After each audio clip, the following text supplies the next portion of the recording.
नागपुर में यशोधरा नगर पुलिस ने MD drugs तस्करी के खिलाफ बड़ी कार्रवाई की है। गुप्त सूचना के आधार पर पुलिस ने मेफेड्रोन ड्रग्स के साथ एक आरोपी को रंगे हाथ पकड़ा है। यह कार्रवाई कलमना विटाभट्टी रोड पर नीलकंठ आयुर्वेदिक स्टोर के सामने की गई। पुलिस ने एनडीपीएस कानून का पालन करते हुए पंचों की मौजूदगी में तलाशी ली, जिसमें आरोपी के पास से 45 ग्राम एमडी ड्रग्स, एक मोबाइल फोन और 19,000 रूपए नगद बरामद किए गए। दरअसल पुलिस को जानकारी मिली थी कि आरोपी ड्रग्स की सप्लाई के लिए नीलकंठ आयुर्वेदिक के पास आने वाला है, जिसका संज्ञान लेते हुए पुलिस ने योजना बनाई और आरोपी को रंगे हाथ पकड़ा। जहां आरोपी के पास से मौके पर कुल 9 ग्राम एमडी बरामद की गई, जहां उसने बताया कि अतिरिक्त 36 ग्राम एमडी उसने घर पे छुपा रखी है, जिसके आधार पर पुलिस ने आरोपी के घर पर छापा मारा। गौरतलब है कि जब्त किए गए ड्रग्स की बाजार में कीमत करीब 1,57,500 रूपए बताई जा रही है, जबकि कुल जब्ती 1,96,500 रूपए की गई है। पूछताछ में आरोपी ने बताया कि यह ड्रग्स उसे शेख वसीम उर्फ आसिम शेख, अफजल और नदीम खान से मिली थी, जिसकी तलाशी पुलिस कर रही है और फिलहाल शेख वसीम उर्फ आसिम शेख और अफजल और नदीम खान फरार है।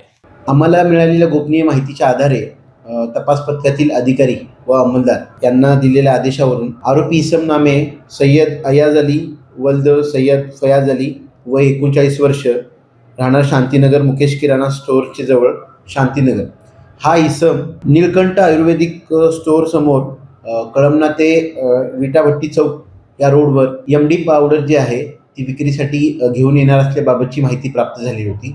सदर माहितीची शहानिशा करून आरोपी इसम सय्यद अयाज अली यास नीलकंठ आयुर्वेदिक किराणा स्टोअर के समोर ताब्यात घेऊन त्याची अंगझडती घेतली असता त्याच्या ताब्यातून 9 ग्रॅम प्रतिबंधित एमडी पावडर मिळून आली। त्यास ताब्यात घेऊन एनडीपीएस कायद्याचे तंतोतंत पालन करून त्यांनी सदरची एमडी कुठून आणली होती व त्याच्याकडे असलेल्या एमडी बाबत माहिती घेतली असता त्याच्याकडे आणखीन एमडी असल्याबाबत त्यांनी सांगितले। त्या अनुषंगाने सदर इसमाच्या घराची घरझडती घेतली असता त्याच्या घरातून आणखीन 36 ग्रॅम एमडी पावडर मिळून आली। अशी एकूण आरोपी इसमाच्या ताब्यातून 25 ग्रॅम प्रतिबंधित एमडी पावडर व रोख रक्कम 19,000 रुपये व एक विवो कंपनीचा मोबाईल असा एकूण 1,96,500 रुपयाचा मुद्देमाल जप्त करण्यात आलेला आहे। सदरची कामगिरी ही माननीय पोलीस आयुक्त यांच्या ऑपरेशन थंडर अंतर्गत माननीय पोलीस आयुक्त नागपूर शहर, सह पोलीस आयुक्त नागपूर शहर, अप्पर पोलीस आयुक्त दक्षिण प्रादेशिक विभाग, पोलीस उपायुक्त परिमंडळ 5 तसेच कळमना विभागाचे सहाय्यक पोलीस आयुक्त यांच्या मार्गदर्शनात यशोधरा नगर पोलीस ठाण्याच्या तपास पथकातील अधिकारी अंमलदारांनी केलेली आहे। हे आपणार होनो कामात लगाओ, आज ये कॉल करो 1-800-313-1212 लो।